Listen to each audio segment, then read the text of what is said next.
నమస్కారం, welcome to I dream. నేను మీ విజిత. సనాతన ధర్మం మరుగున పడిపోతున్న ప్రస్తుత రోజుల్లో ఎంతోమంది గురువులు ధ్యానంలో ఉండి ఆ తర్వాత బయటకు వచ్చి మన సనాతన ధర్మం యొక్క విలువలను, మన ఆధ్యాత్మిక తత్వంలో ఉండే విలువలను, వీటన్నిటినీ మానవులకు సమాజంలో మంచి, చెడు, న్యాయం, అన్యాయం వీటన్నిటినీ పక్కన పెట్టి అందరూ సనాతన ధర్మం మార్గంలోనే నడవాలని చెప్పి చాలామంది గురువులు చెప్తూ ఉంటారు. అయితే అదే విధంగా చూసుకుంటే ప్రస్తుతం మనతో పాటు ఉన్నారు శ్రీ శ్రీ శ్రీ ఆదిత్య పరాశ్రీ గురువు గారు. 12 సంవత్సరాల పాటు ధ్యాన మార్గంలో పండరిపురం అనే గ్రామంలో ధ్యాన మార్గంలో ఉన్నారు. 12 సంవత్సరాల కాలం మామూలు విషయం ఏమీ కాదు ధ్యానంలో ఉండటం. ఆ తర్వాత గురువుగారు ధ్యాన మార్గం నుంచి బయటకి వచ్చి సనాతన ధర్మం ఏ రకంగా ఉంది, ఎంతవరకు మన సమాజం సనాతన ధర్మ మార్గంలో నడుస్తుంది అని తెలుసుకొని ప్రజలకు ఎంతో కొంత మంచి మేలు జరగాలి అంటే సనాతన ధర్మ మార్గాన్ని కరెక్ట్ బాటలు నడిపించాలని వారు కృషి చేశారు. ఇప్పుడు గురుగారితో మాట్లాడి మరిన్ని విషయాలు తెలుసుకుందాం. నమస్కారం గురుగారు. శ్రీమాత్రే నమః. గురుగారు, మీరు 12 సంవత్సరాల పాటు ధ్యానంలో ఉన్నారని విన్నాము. అలా అంటే ఎలా సాధ్యపడింది గురుగారు? మీకు ఎందుకు అనిపించింది 12 సంవత్సరాలు ధ్యానం చేయాలని? ఇదంతా పూర్వజన్మ సుకృతమే. అంటే ఈ జన్మవాసన కాదు, పూర్వజన్మ సువాసన ఇదంతా. ఓకే. నేను బాల్యం నుంచి కూడా కొంత ఆధ్యాత్మిక మెలకువలతో ఉండేవాడిని. ఓకే. మా గ్రామంలో చాలామంది అనేవాళ్ళు, మాది పేద కుటుంబం, పల్లెటూరు కాబట్టి వాళ్ళకి ఎంతసేపు ఉన్నా పని పని పని, 7-10 రూపాయలు వస్తాయి, బుక్కెడు అన్నం వస్తుంది, ఇదే వాళ్ళ చింతన. నేను పూజలు చేయడము, దేవుళ్ళ ఫోటోలు పెట్టుకొని దేవుళ్ళ ఫోటోలో పూలు అవి పెట్టడం లాంటివి చేస్తూ ఉంటే చిన్నప్పుడు మా అవ్వ తాత వాళ్ళంతా తిట్టేవాళ్ళు. ఈ పూజలు మనకెందుకురా, మనం కష్టం చేసుకుంటేనే మనకు జీవితం గడుస్తుంది, ఈ వల్ల మనకు తగవు బిడ్డ అనేవాళ్ళు. అప్పటి నుంచి నా లోపల ఈ ఆధ్యాత్మిక మెలకువలు ఉండేవి.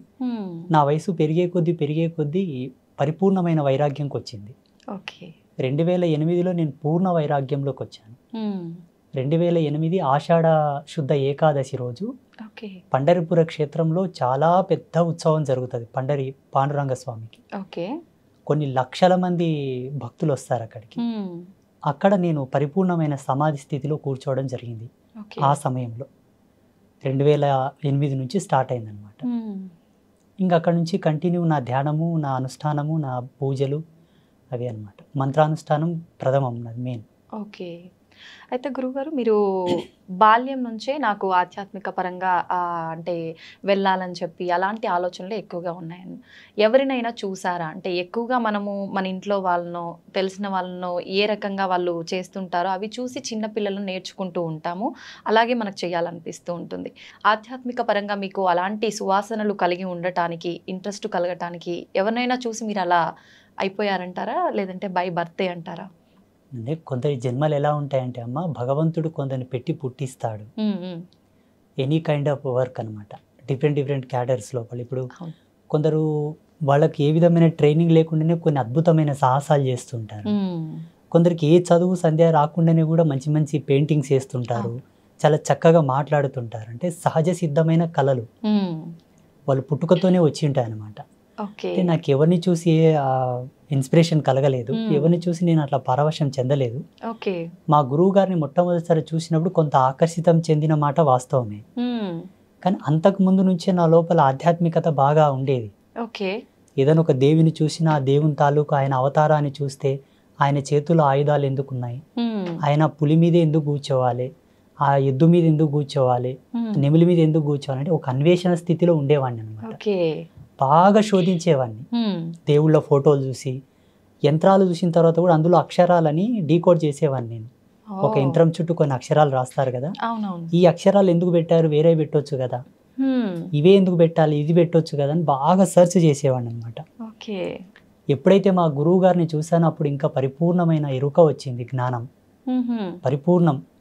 సత్యం ఏంటి, ధర్మం ఏంటి, అసలు ఈ ప్రపంచంలో ఉండేటటువంటి దైవీ సంపత్తి ఏందనేది వారిని చూసి తెలుసుకోవడం, వారి ద్వారా వినడం ఇంకా దృఢమైపోయింది నా యొక్క ఆధ్యాత్మిక తపస్సు. ఓకే. మీ గురువుగారు అంటే ఏ వయసులో వారిని కలిసారు గురువుగారు మీరు? నేను అప్పుడు 16వ సంవత్సరం ఉన్నాను. ఓకే. ఓకే. అంటే ఎలా కలిసారు గురువుగారు మీరు వాళ్ళని? మేము వలసదారులు అనమాట, మా కుటుంబం మొత్తం కూడా. ఓకే. పండరిపుర క్షేత్రానికి వలస వెళ్ళాము మేము కూలి పని కోసం. ఓకే. నేను నా కూలి పని చేసుకుంటూ ఉండే సమయం లోపల మా గురువు గారిది పల్లకి సేవ వెళ్తూ ఉండేది. సంత్ రాజారాం కైకాడి మహారాజ్ అంటే పండరిపుర క్షేత్రంలో చాలా ఫేమస్ మఠం అది. ఓకే. వారి పల్లకి సేవ చూసినప్పుడు వారిని చూడగానే నా మనస్సు అంతా వారి మీదకి వెళ్ళిపోయింది. ఇంకా డే మొత్తం పనిచేశాను. సాయంత్రం వారి దగ్గరికి వెళ్ళి కూర్చొని నాకు కొంచెం మరాఠీ వస్తుంది. మరాఠీలో నేను వారితో మాట్లాడాను. స్వామీజీ, నాకు ఇట్లా ఆధ్యాత్మిక అన్వేషణ ఉన్నది, కొన్ని ఆధ్యాత్మిక అనుభవాలు కలుగుతూ ఉన్నాయి, దీన్ని నివృత్తి చేయండి అని అడిగాను. వారు 2 మాటలు అన్నారు. నీ జీవితం ఇది కాదు, నువ్వు ఇందులో ఉండడం కరెక్ట్ కాదు, మీ తల్లిదండ్రులను తీసుకొని రా, నేను కొన్ని విషయాలు చెప్తానని అన్నారు. మా అమ్మతో మా నాన్నతో చెప్పాను. వాళ్ళు వచ్చి కలిశారు. ఈ అబ్బాయితో గనక మీరు పని చేయిస్తే ఒక గోవుతో సేవ చేసుకున్నట్లనే నీ కొడుకు కాదు ఈయనను వదిలేసే అని చెప్పారు. వారు ఏమన్నారంటే, నువ్వు లోక కళ్యాణం కోసం పుట్టావు నాన్న, ఈ సంసారంలో నువ్వు ఉండేది కాదు. ఎందుకోసం అంటే నీకు ఒక అన్న ఉన్నాడు, ఒక తమ్ముడు ఉన్నాడు, 2 ఉన్నారు సంసారానికి, 2 అక్కలు ఉన్నారు, 2 చెల్లెళ్ళు ఉన్నారు. నీ కుటుంబానికి ధర్మం ఉంది, నువ్వెందుకు ఇక్కడ, నీ ధర్మం ఇది కాదన్నారు. నేను అప్పుడే కలిశాను వారిని. మరుసటి రోజే మా అమ్మ నాన్న తీసుకొని వెళ్ళాను. నా బయోడేట్ ఎలా చెప్పగలిగాడు ఆయన? నాకు అన్న ఉన్న సంగతి, తమ్ముడు ఉన్న సంగతి, అక్క చెల్లెళ్ళు ఉన్న సంగతి అసలు ఆయనకు పరిచయం లేని నేను. అంత దివ్య దృష్టి ఉంది వారికి. ఇంకా అప్పటి నుంచి మా అమ్మ నాన్న నన్ను వదిలేశారు. అప్పటి నుంచి పరిపూర్ణ ఆశ్రమ ధర్మంలోకి వచ్చేసాను. ఇంకా ఇప్పుడు ఎప్పుడైతే వారు నా గురించి చెప్పారో అప్పుడు నాకు అంటే ఆలోచన అనేది మారిపోయింది కంప్లీట్గా. ముందుగానే మీరు ఆధ్యాత్మిక పరంగా కొంచెం ఇంట్రెస్ట్ ఎక్కువగా ఉంది కాబట్టి గురువుగారు ఆ మాటలు చెప్పగానే, కానీ గురువుగారు మామూలుగా మీకుంది ఓకే, కానీ పేరెంట్స్ ఎక్కువగా సపోర్ట్ చెయ్యరు. అదేంటి, నాకు ఎంతమంది పిల్లలున్నా ప్రతి బిడ్డ తల్లిదండ్రులకు ఇంపార్టెంటే, ఫ్యామిలీ ఉండాలి, వాళ్ళకంటూ ఒక పిల్లలు రెస్పాన్సిబిలిటీస్ ఉండాలి అనుకుంటారు. అలా మిమ్మల్ని వదిలేశారని చెప్పారు కదా, అంటే అభ్యంతరం అనేది ఏమీ చెప్పలేదా ఒక్కసారి కూడా? అంటే అమ్మ ఏడిసింది బాగా. అమ్మ ఏడిసింది, నాన్న కూడా బాధపడ్డాడు. ఇంకా వాళ్ళు అర్థం కూడా చేసుకున్నారు నేను చేసే పనులు అట్లా ఉండేవి. దేవి భాగవత మహాపురాణాన్ని ప్రతిరోజు గంటన్నర చదివేవాడిని. పూజలు ఎక్కువ చేసేవాడిని. ఎప్పుడు ధ్యానం ధ్యానం ధ్యానం ధ్యానం అని ఉండేవాడిని. కొన్ని సందర్భాల్లో పని చేస్తున్నప్పుడు కూడా అలాగే ధ్యానంలోకి జారుకునేవాడిని. వాళ్ళు చూశారు నా చేష్టలన్నీ. ఈ స్వామీజీ చెప్పిన మాటలకు, నేను జీవించే జీవన విధానానికి వాళ్ళకి అర్థమైపోయింది. వీడు చేసే పనులు అలాగే ఉన్నాయి, ఈయన చెప్తుంది కూడా వాస్తవమే కాబట్టి ఇది సత్యం, ఇంకా దీంట్లో అనుమానం ఏమీ లేదని వాళ్ళు మనసును దృఢం చేసుకున్నారు. ఇంకా దృఢం చేసుకొని ఇంకా వదిలేశారు నన్ను కంప్లీట్గా. గురుగారు, మామూలుగా చిన్న ఏజ్ అనగానే ఆడుకోవటం, పిల్లలతో కలిసిమెలిసి తిరగటము, ఇలాంటివి చాలా ఉంటాయి. కొంచెం వయసు పెరిగే కొద్దీ ఎన్నో రకాల కోరికలు, ఇలా ఉండాలి అలా ఉండాలి అని చాలా రకాలుగా ఉంటుంటాయి. మీరు చూస్తే 16వ సంవత్సరంలోనే మొత్తం ఆధ్యాత్మికం సైడ్ వచ్చేసారు. మీకు ఆ రకంగా ఎప్పుడు నేను ఇలాంటి ఒక లైఫ్ని మిస్ అయ్యాను అనే ఆలోచన ఎప్పుడు రాలేదంటారా? ఇక్కడ మనకు జన్మవాసనను 3 విధాలుగా 3 భాగాలుగా చెప్పవచ్చు. మనిషి జన్మను మూడు ధర్మాలతో చెప్పింది మన సనాతన ధర్మం. కర్మజన్మ, కారణజన్మ, కామజన్మ. కామజన్మ అంటే వాడు పుట్టుకతోనే కామకలాపాలతో అనురక్తి కలిగి ఉంటాడు. ఎవరిని చూసినా మనకు అదే దృష్టి ఉంటుంది, కామ దృష్టి వెళ్తుంది అనమాట, స్త్రీ కానీ పురుషుడు కానీ. కర్మజన్మ ఏంటంటే ఎన్ని పనులు చేసినా ఆయన కలిసి రాదు, ఎంత కష్టపడ్డా కలిసి రాదు, ఎంత ప్రయత్నం చేద్దామన్నా కర్మ తీరదు, ఇంకా కర్మ చేయాల్సి వస్తుంది ఆయన. ఆయన పుట్టి తన తల్లిదండ్రులతో సేవ చేయించుకునేటటువంటి వాళ్ళు కూడా కర్మజన్మ కిందికే వస్తారు, కర్మజన్మ కిందికే వస్తారు. కారణజన్ములు ఏంటంటే వాళ్ళకి బై బర్త్ నుంచే ఆధ్యాత్మిక మెలుగువలతో పుడతారు వాళ్ళు, పుట్టుకతోనే. ఇప్పుడు బ్రహ్మం గారు ఉన్నారు, ఆయన బై బర్త్ నుంచే అద్వితీయమైనటువంటి జ్ఞాన సంపన్నులు వాళ్ళు. అసలు మానవ మాతృలు ఎవరు కూడా అంతటి జ్ఞానంతో ఉన్నట్టు ఇప్పుడు చరిత్రలో లేదు. అపారమైనటువంటి జ్ఞాన సంపన్నులు వాళ్ళు.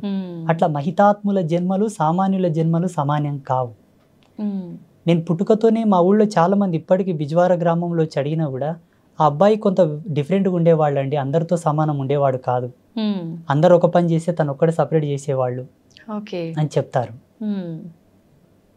అయితే గురువుగారు, మీ అంటే వేషధారణ విషయానికి వస్తే, స్వామీజీలు అనగానే మామూలుగా మగవారు ఏ రకమైన దుస్తులు ధరిస్తారో ఆ రకంగా ఉంటుంటారు నార్మల్గా. మీ వస్త్రధారణ చూస్తే కనుక కొంచెం ఆడవారికి సంబంధం కలిగి ఉన్నట్టుగా ఉంటుంది. ఎందుకని ఈ రకంగా మీరు వస్త్రధారణ ఎంచుకున్నారు?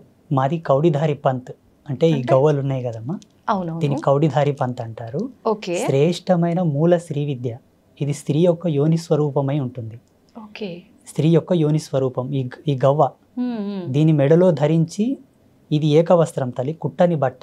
ఓకే. కుట్టని బట్ట, ఒకే వస్త్రాన్ని అలా చుట్టుకుంటాం. హ్మ్. ఇది ఒక్కటి తప్పిస్తే శరీరం మీద ఏది ఉండదు మాకు. ఓకే.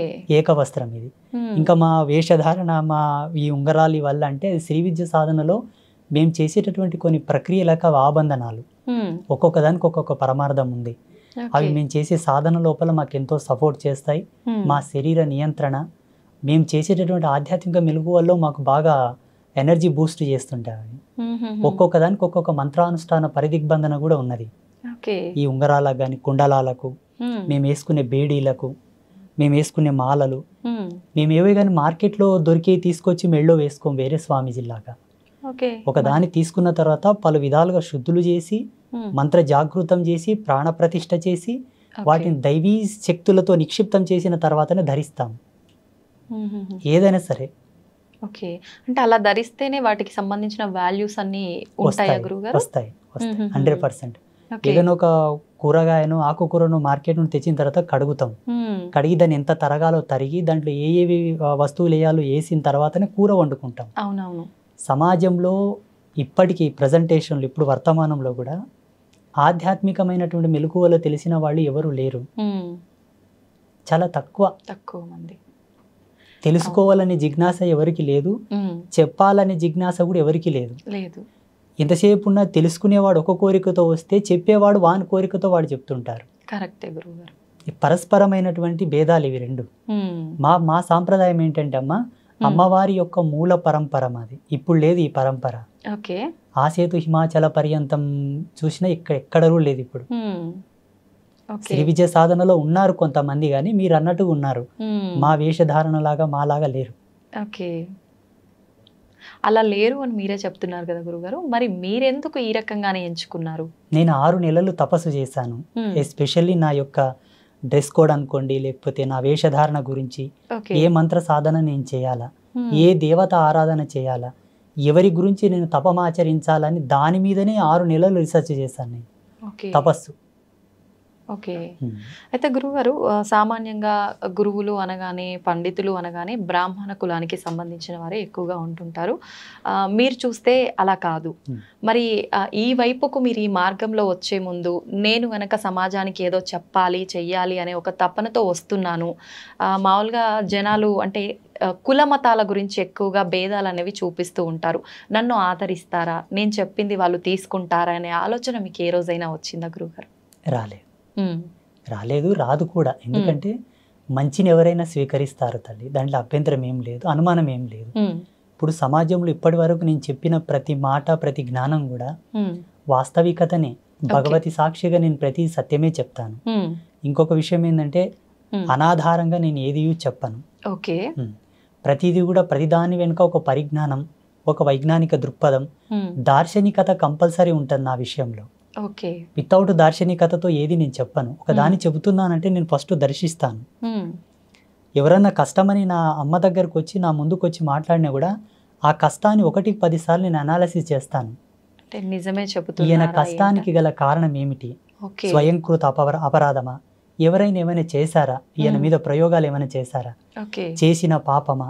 పోనీ ఈయన చేసుకున్నాడా? పెద్దలు చేసిన పాపాలు ఏమైనా వెంటాడుతున్నాయా? పితృకర్మలు ఉన్నాయా?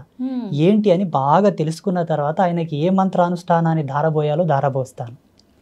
ఒక రోజు లేట్ అయినా ఆయనని పరిపూర్ణమైన సత్య మార్గంలోకి తీసుకురావడానికే ప్రయత్నం చేస్తాను.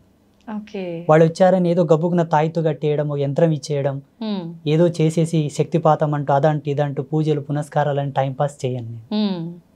ఓకే. అంటే అందరికీ మంత్రబోధనే చేస్తుంటారా గురుగారు? మీరు అన్నట్టుగా యంత్రాలు, జనరల్గా అందరూ తాయెత్తులు, యంత్రాలు ఇలాంటివే మంత్రిస్తుంటారు. అలా ఏముండదా మీ దగ్గర? ఆ వ్యక్తి యొక్క సమస్యను బట్టి, ఆ తీవ్రతను బట్టి ఏది అవసరం అది చేస్తూ ఉంటాను. ఇదని ఇది కాదని కాదు. జనరల్గా భేదం అనేది ఏమీ లేదు అక్కడ. ఆయనకు తాయెత్తు అవసరం అయితే ఇమ్మీడియట్లీ తాయెత్తు రెడీ చేసి ఇస్తాను, తీసుకున్నానా ఇలా ధరించు, ఈ నాళ్ళకు నీకు మంచిగా అవుతుంది పో. యంత్రం అవసరం ఉంటే ఒక రాగి పత్ర తీసుకొని దాన్ని యంత్రలిఖితం చేసి దానికి అనుష్ఠానం మహిమను దారబోసి అభిమంత్రించి ఇచ్చేస్తాను, తీసుకెళ్ళి నీకు పని అవుతుందని చెప్పి. ఓకే. అయితే చాలామంది చెప్తుంటారు గురువుగారు, ఈ యంత్రాలు ఇవన్నీ మూఢనమ్మకాలు అని. అవన్నీ నిజంగా మూఢనమ్మకాలే అంటారా? లేదు నిజంగా కరెక్టే అంటారా? వాటన్నిటి గురించి మీరేం చెప్తారు? నా అనుభవం ప్రకారంగా జగన్మాత నాకు ఇచ్చిన జ్ఞానంతోటి హ్మ్. మన సనాతన ధర్మంలో ఈ భారతీయ వేద విజ్ఞానం లోపల ఏది కూడా మూఢనమ్మకం కాదు. ఓకే. ఒక నిమ్మకాయని కారు